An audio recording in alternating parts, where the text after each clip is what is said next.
Hi and welcome guys. Today I have another special game I wanted to share with you.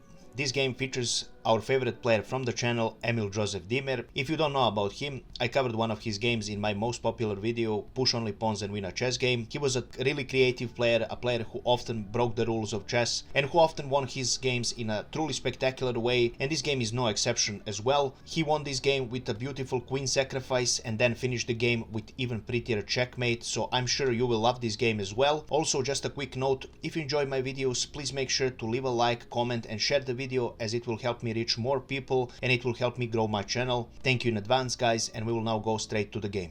Emil Joseph Diemer was playing with white pieces and he started the game with d4.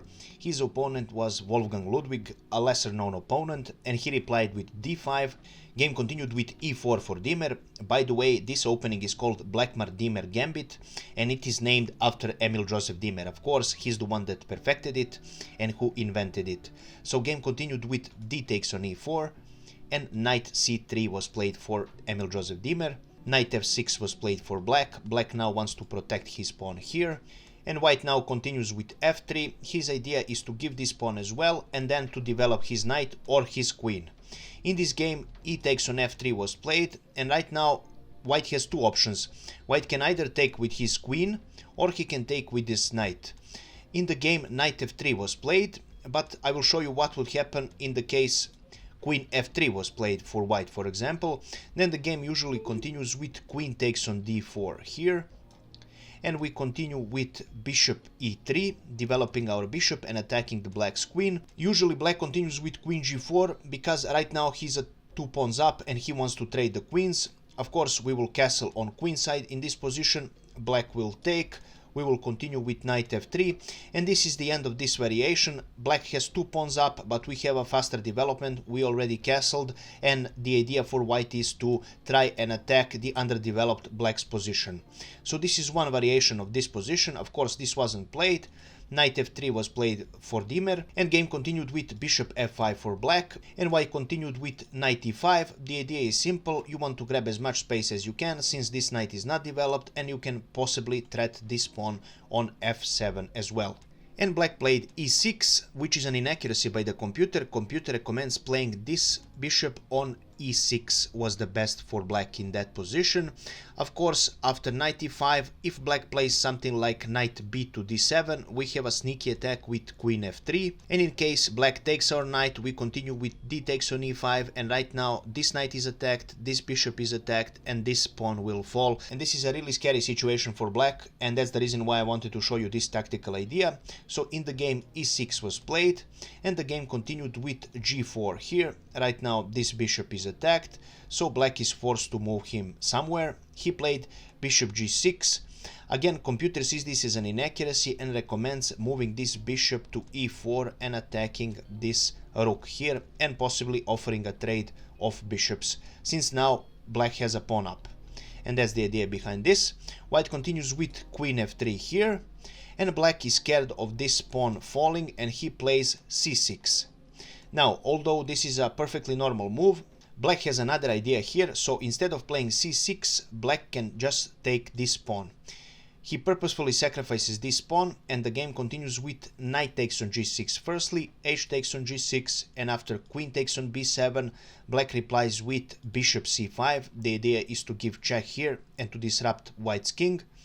Game continues with queen takes on a8, queen f2 check, king d1, castle for black, and bishop d2 for white, with the idea to castle on kingside, and that's the reason why black probably didn't want to put himself in this position. And after queen f3 he played c6.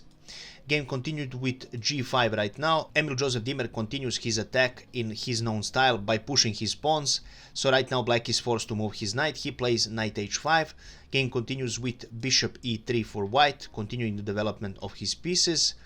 Knight d7 was played for black, which is a good move, and white castles on queenside, which is a reasonable move. You want to take advantage of this semi-open d file. Game continues with d takes on e5, because the idea for black is to remove this knight, because it's really taking a lot of black's space and it's kind of annoying there.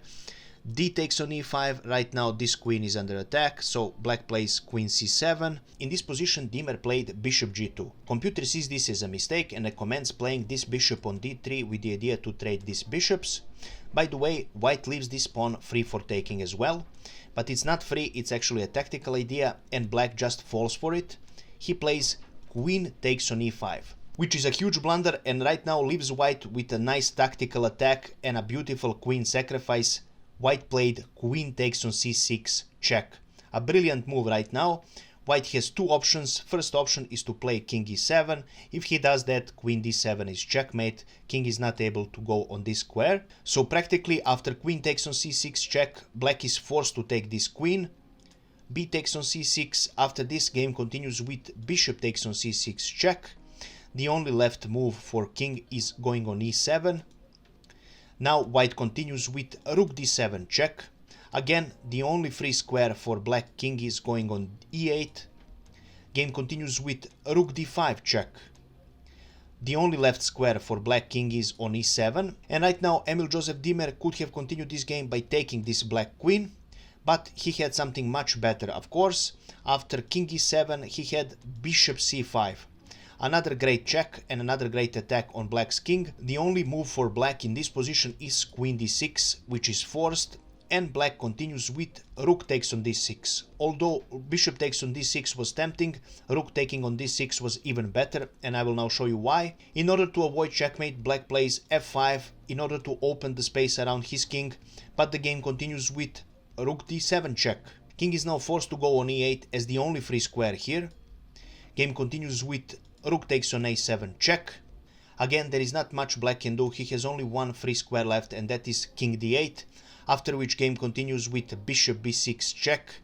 The only left square for black is king c8, and white finishes with beautiful rook takes on a8 checkmate.